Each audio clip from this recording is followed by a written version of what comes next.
Hello बच्चों, मैं राजीव बहुत बहुत स्वागत करता हूं आप सभी का जल मैथ्स क्लासेस में।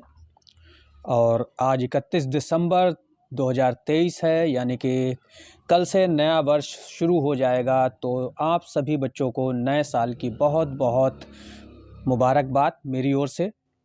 नया साल आपके लिए बहुत ही अच्छा हो, शुभ हो, मंगलकारी हो और आप अपने बोर्ड परीक्षा में बहुत ही अच्छे नंबरों से पास हों, ऐसी मेरी शुभकामना है।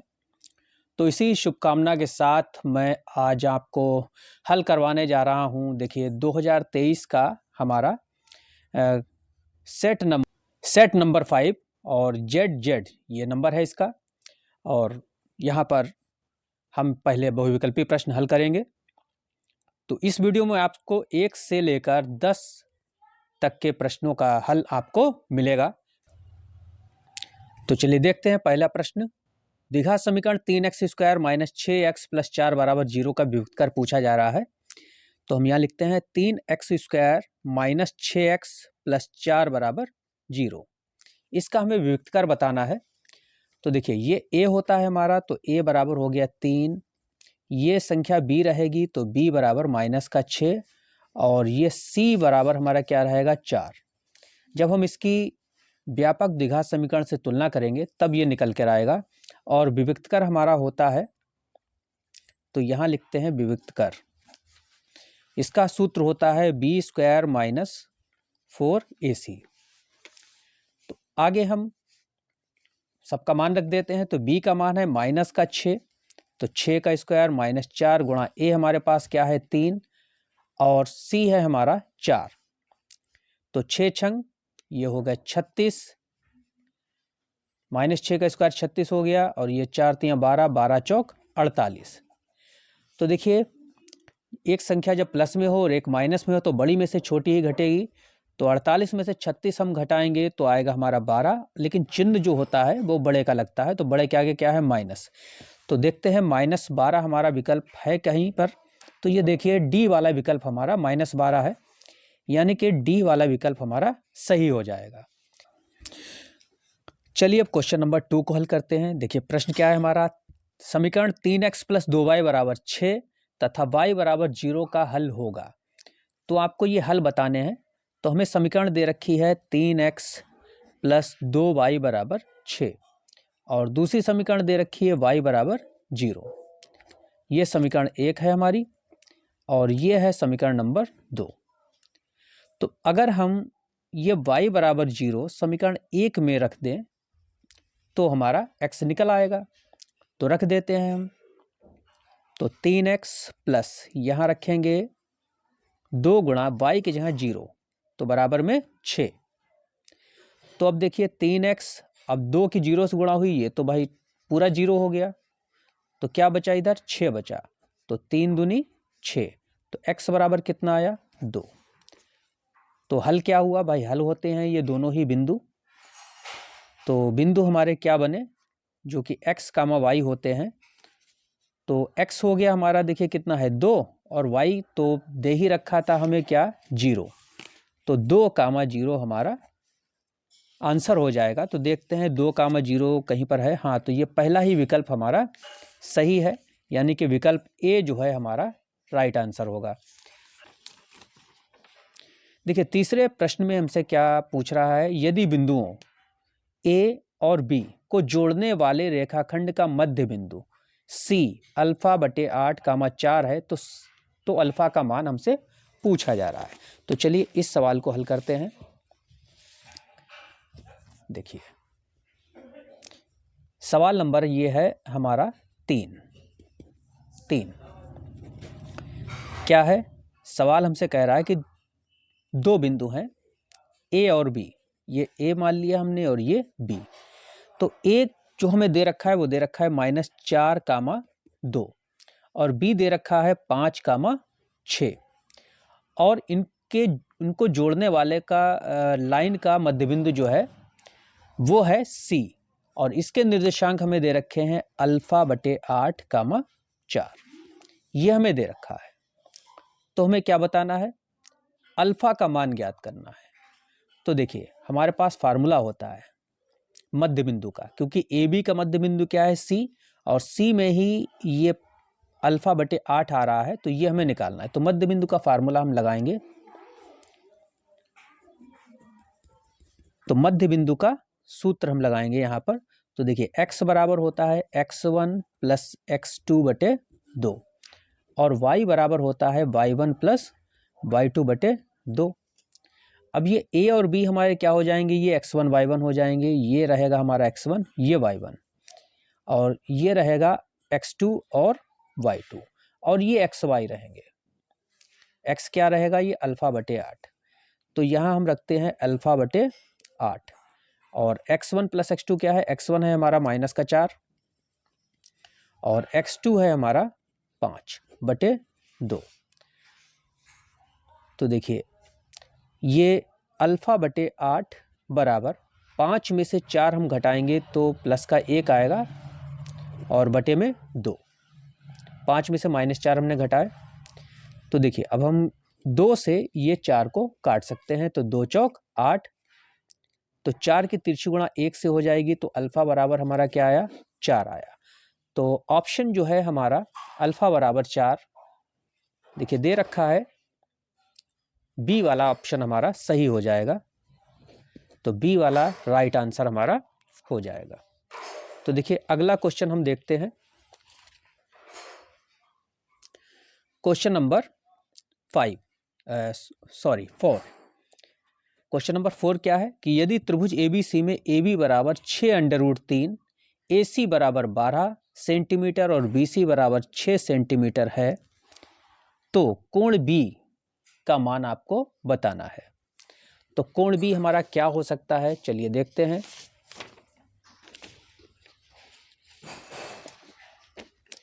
तो क्वेश्चन नंबर हमारा 4 है ये। तो यहां पर हम एक त्रिभुज बना लेते हैं, AB और C। देखिए सवाल में क्या है, AB हमारा 6√3 है, तो AB है हमारा 6√3। फिर देखिए क्या है, AC है 12, तो हम ये AC क्या कर देते हैं, 12 रख देते हैं, 12 सेंटीमीटर, और BC हमारा 6 है, BC हमारा 6 है, तो हमें कोण B का मान बताना है, ये कोण B हमें निकालना है। तो देखिए अगर ये एक समकोण त्रिभुज है तो इसमें हम पाइथागोरस प्रमेय लगा सकते हैं, ठीक। तो पाइथागोरस प्रमेय क्या होती है, कर्ण का स्क्वायर AC स्क्वायर बराबर लंब का स्क्वायर, BC स्क्वायर प्लस आधार यानी कि AB स्क्वायर। अगर हमारा LHS और RHS बराबर आ जाता है तो यानी कि ये एक समकोण त्रिभुज होगा, क्योंकि पाइथागोरस प्रमेय जो है वो समकोण त्रिभुज में ही लागू होती है। तो AC हमारा क्या है, 12 है, तो हम यहाँ लिखते हैं 12 का स्क्वायर। BC हमारे पास क्या है, 6, तो 6 का स्क्वायर, और AB हमारे पास क्या है, 6√3 का स्क्वायर।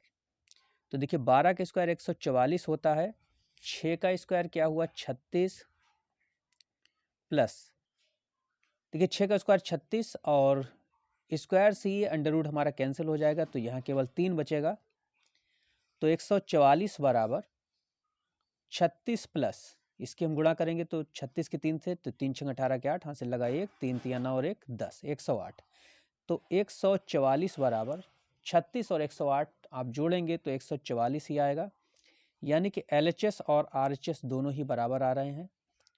यानी कि क्या है कि ये जो त्रिभुज है एक समकोण त्रिभुज है, यानी B का मान क्या होगा, 90 डिग्री होगा। तो ऑप्शन जो है हमारा 90 डिग्री सही है, यानी विकल्प A हमारा जो है वो राइट आंसर होगा। अगला क्वेश्चन क्या है, देखिए कि वह बड़ी से बड़ी संख्या जिससे 125 और 70 को विभाजित करने पर शेषफल क्रमशः 8 और 5 प्राप्त होता है होगी, आपको बताना है, ठीक। बड़ी से बड़ी संख्या बतानी है जिससे 125 और 70 को विभाजित करने पर शेषफल क्रमशः 8 और 5 प्राप्त होता है। सबसे पहले सवाल को समझना बेहद जरूरी होता है। तो इसको समझाने के लिए जैसे मैं एक उदाहरण आपको देता हूं, जैसे 7 को 3 से विभाजित करना है, तो हम 7 को 3 से विभाजित करते हैं, तो 3 दूनी 6, शेषफल कितना बचा, 1। अब ये 1 बचे ही ना, उसके लिए हम क्या करें, अगर हम 7 में से ही 1 घटा दें तो हमारा क्या हो जाएगा, 6 और बटे में 3। अगर अब हम इसको भाग देंगे तो हमारा ये पूरा पूरा भाग विभाजित हो जाएगा, ये विभाजित हो जाएगा। तो इस सवाल का भी यही कॉन्सेप्ट है। तो 125 क्या दे रखा है हमें, 125 और 70 को विभाजित करने पर शेषफल क्या प्राप्त होता है, 8 और 5 प्राप्त होता है। तो 125 में से अगर हम ये 8 घटा दें और 70 में से ये 5 घटा दें, अब जो हमारे पास गिनती होगी उसका हम एचसीएफ निकाल लेते हैं, यानी कि मासा निकाल लेते हैं। तो वही हमारा आंसर हो जाएगा, क्योंकि यहाँ बड़ी से बड़ी संख्या की बात की जा रही है। बड़ी से बड़ी का मतलब आपको मासा ही निकालना है। तो देखिए 125 ये क्वेश्चन नंबर 5 है हमारा। 125 में से 8 घटा दीजिए और दूसरी संख्या जो हमें दे रखी है वो है 70, और 70 में से हम 5 घटा देते हैं, क्योंकि ये शेषफल बच रहा है। तो ये शेषफल बचे ही ना, तो हम ये गिनती इनमें से माइनस कर देते हैं। तो 125 में से 8 घटाएंगे तो 117, और 70 में से 5 घटाएंगे तो 65। अब हम इनका एचसीएफ निकाल लेते हैं, मतलब हम इनके फैक्टर कर लेते हैं। तो देखिए क्या होता है, 13 नीमा 117, तो हम यहाँ 13 गुणा, अब 9 को लिख देते हैं 3 गुणा 3। अच्छा 65 को लिख देते हैं 13 पंजे 65। अब अगर हम इसका एचसीएफ निकालेंगे तो भाई एचसीएफ में कॉमन लिया जाता है, तो ऊपर से नीचे देखिए कॉमन क्या है, 13 यहाँ पर भी है, 13 यहाँ पर भी है, तो एचसीएफ क्या हुआ, 13। तो यही हमारा आंसर हो जाएगा। यानी कि अगर आप 125 और 70 को 13 से डिवाइड करेंगे तो 8 और 5 बचेगा। तो चाहे तो आप इसको चेक भी कर सकते हैं। 125 को आप किससे 13 से डिवाइड करेंगे तो 13 नीमा 117। अब देखिए 125 में से आप 117 घटाएंगे तो 8 बचेगा। उसी तरह से 70 को भी आप 13 से जब डिवाइड करेंगे तो 13 पंजे 65, क्या बचा, 5 बचा। यानी कि आंसर आपका एकदम राइट है। और तो ये विकल्प हमारा बी वाला सही है। तो विकल्प कौन सा सही हुआ, बी वाला सही हुआ। और आप चाहें तो इसको ऑप्शन से भी लगा सकते हैं, लेकिन उसके लिए आपको बारी बारी से सभी ऑप्शन से भाग देना पड़ेगा। ठीक, तो चलिए अब देखते हैं क्वेश्चन नंबर 6। क्वेश्चन नंबर 6 क्या है हमारा, यदि समीकरण एक्स स्क्वायर प्लस के एक्स माइनस 6 बराबर 0 का एक मूल -2 है तो के का मान हमें बताना है। देखिए समीकरण हमें दे रखी एक्स स्क्वायर प्लस के x minus 6, x square plus के एक्स माइनस 6 बराबर 0, और ये सवाल नंबर है हमारा 6। और इसका एक मूल क्या दे रखा है, 2 दे रखा है, सॉरी एक मूल -2 दे रखा है, तो के का मान बताना है। इसका एक मूल क्या है, -2 है, तो हम x की जगह पर ये -2 इसमें पुट कर देते हैं, रख देते हैं। तो x की जगह पर -2 रखेंगे तो -2 का स्क्वायर प्लस के, यहाँ पर x की जगह -2 और माइनस का 6 बराबर 0। तो -2 का स्क्वायर प्लस का 4, ये माइनस प्लस माइनस ये 2 के, और माइनस का 6 बराबर 0। देखिए प्लस के 4 और माइनस के 6 घट के क्या बचेंगे, माइनस के 2। ठीक, और ये माइनस का 2 के बराबर 0।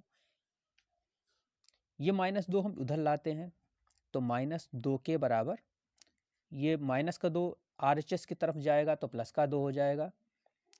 अब के बराबर 2, और ये -2 के साथ गुणा में है तो कहाँ आएगा, बटे में आएगा। तो 2 एक कम 2, यानी कि के बराबर हमारा आएगा -1। देखते हैं विकल्प कौन सा सही है। तो देखिए ये विकल्प हमारा है -1, यानी सी वाला विकल्प जो है हमारा सही है। तो अब बढ़ते हैं अगले क्वेश्चन पर। देखिए क्वेश्चन नंबर 7 है, यदि समचतुर्भुज के विकर्णों की लंबाइयां 12 सेंटीमीटर और 16 सेंटीमीटर हैं तो इस समचतुर्भुज की लंबाई होगी, क्या होगी वो आपको बताना है। तो देखिए एक समचतुर्भुज है, सम चतुर्भुज का मतलब ऐसा समांतर चतुर्भुज जिसकी सारी की सारी भुजाएं जो होती हैं वो बराबर हो। तो ये इस तरह से इसका शेप होता है, इस तरह से बनाया जाता है। चारों भुजाएं आपस में कैसी हैं, बराबर हैं। तो विकर्ण की लंबाई कितनी है, ये पहला विकर्ण है ये 12 सेंटीमीटर का है और दूसरा विकर्ण जो है वो 16 सेंटीमीटर का है। मतलब ये वाला विकर्ण जो है ये कितना है, ये 16 सेंटीमीटर का है। तो इस समचतुर्भुज की भुजा की लंबाई हमें बतानी है। तो एक फार्मूला होता है इसका, समचतुर्भुज का क्षेत्रफल, समचतुर्भुज का क्षेत्रफल बराबर 1/2 विकर्णों का गुणनफल, विकर्णों का गुणनफल।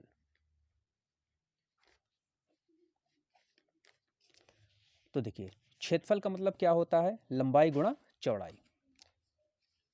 तो यानी कि भुजा, एक भुजा अगर इसकी हम ए मान लें तो दूसरी भुजा भी ए ही होगी, मतलब इसकी लंबाई भी ए और चौड़ाई भी ए।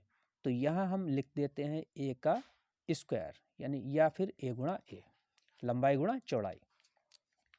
तो देखिए 1/2 विकर्णों का गुणनफल, विकर्णों की गुणा कर देते हैं। तो पहला विकर्ण है 12 और दूसरा है 16। अब हम इसको कैंसिल कर लेते हैं, 2 अट्ठे 16, चाहे तो 2 से 6 को भी 12 को भी काट सकते हैं। तो 12 अट्ठे कितने हुए, 96 हुए। और इधर ये ए का स्क्वायर कितना हो गया, 96। अब इधर से स्क्वायर हटाएंगे ए के ऊपर से तो दूसरी तरफ अंडर रूट लगेगा, और अंडर रूट का मतलब होता है वर्गमूल। तो 96 का वर्गमूल क्या हो सकता है भाई, पूरा पूरा तो होगा नहीं, पॉइंट में निकल के आएगा। तो ऑप्शन देखते हैं हमारा ऑप्शन क्या है। तो यहाँ पर ऑप्शन में हमें 20 सेंटीमीटर, 10 सेंटीमीटर, 9 और 8 सेंटीमीटर दे रखा है। तो देखिए 10 सेंटीमीटर इसका बहुत ही नज़दीकी है, क्योंकि अगर हम इसको निकालेंगे, इसका वर्गमूल अगर हम निकालते हैं तो ये 9.79 आएगा, जो कि लगभग में 10 के बराबर है। क्योंकि ये पॉइंट में तो हमें विकल्प दे नहीं रखा है, तो यानी कि 10 सेंटीमीटर हमारा इसका आंसर सही हो जाएगा। और ये विकल्प हमारा कौन सा है, ये विकल्प बी वाला हमारा सही जवाब इसका होगा। तो अब बढ़ते हैं आगे क्वेश्चन पर अगले। तो दे रखा है हमें, यदि साइन थीटा बराबर कॉस थीटा, तो थीटा का मान आपसे पूछा जा रहा है। साइन थीटा बराबर कॉस थीटा है। तो क्वेश्चन नंबर 8 है ये हमारा, क्या है, साइन थीटा बराबर कॉस थीटा है और थीटा की वैल्यू आपको बतानी है। तो क्या करते हैं, ये कॉस थीटा को साइन के बटे में ले आते हैं। तो साइन थीटा बटे कॉस थीटा, यहाँ कुछ नहीं बचा तो एक हम लिखेंगे। साइन थीटा बटे कॉस थीटा क्या होता है भाई, टेन थीटा होता है। तो टेन थीटा इक्वल टू 1, और टेन में आप जानते ही होंगे 1 वैल्यू किसकी होती है, टेन 45 डिग्री की होती है। तो दोनों तरफ से टेन से टेन कटेंगे तो ये थीटा बराबर हमारा क्या आएगा, 45 डिग्री। यानी कि कौन सा विकल्प हमारा सही होगा, तो विकल्प बी हमारा राइट आंसर हो जाएगा। तो देखते हैं क्वेश्चन नंबर 9, संख्या 144 के अभाज्य गुणनखंडों के घातों का योगफल पूछा जा रहा है। तो ये क्वेश्चन देखिए क्या है, नंबर 144 है, इसके अभाज्य गुणनखंड हम कर लेते हैं। तो 2 सत्ते 14, 2 दूनी 4, 2 तियाँ 6, 2 छंग 12, 2 एकम 2, 2 अट्ठे 16, 2 नीम 18, 3 तियाँ 9, 3 एकम 3। ये रहा इसके अभाज्य गुणनखंड। तो इसके अभाज्य गुणनखंड के घातों का योगफल पूछा है। तो यहाँ देखिए ए 2 कितने बार आया है, 1 2 3 4 बार आया है। तो हम लिख सकते हैं 2 की घात 4 गुणा 3 कितनी बार आया है, तो 2 ही बार आया है, तो 3 की घात 2। अब घातों का गुणनफल पूछा है, तो घात हैं यहाँ, घातों का योगफल पूछा है, तो 4 और 2, तो 4 और 2 कितने हुए भाई, 6 हुए। तो हमारा आंसर 6 इसमें होगा सही। तो देखिए विकल्प सी यहाँ पर जो है वो हमारा राइट आंसर हो जाएगा क्वेश्चन नंबर 9 में। अब देखते हैं क्वेश्चन नंबर 10, क्या है, बिंदु -3, 5 की वाई अक्ष से दूरी पूछी है। बिंदु हमें दे रखा है -3, 5 और इसकी वाई अक्ष से दूरी पूछी है। y अक्ष से दूरी। तो देखिए ऐसे क्वेश्चन में आपको क्या करना है, देखिए ये पहला जो बिंदु होता है ये पहला x होता है और दूसरा y। अगर y अक्ष से दूरी पूछे तो आपको x ले लेना है, यानी आंसर हमारा क्या हो जाएगा, -3 हो जाएगा। और अगर आपसे x अक्ष की दूरी पूछते तो हम ये y वाला अपना आंसर यानी कि 5 हो जाता। ठीक, तो y अक्ष से दूरी कितनी हो गई, -3। और अगर x अक्ष से पूछी जाती तो x अक्ष से तो y वाला हम आंसर ले लेते, तो y बराबर क्या हो जाता, 5 हो जाता। ठीक, तो कैसा लगा ये वीडियो? वीडियो पसंद आया हो तो इसको लाइक कीजिएगा, चैनल को सब्सक्राइब कीजिएगा और ज़्यादा से ज़्यादा लोगों में शेयर कीजिएगा। अगले इसके 10 सवाल जो हैं वो मैं नेक्स्ट वीडियो में बताऊंगा। तो वीडियो देखने के लिए बहुत बहुत धन्यवाद।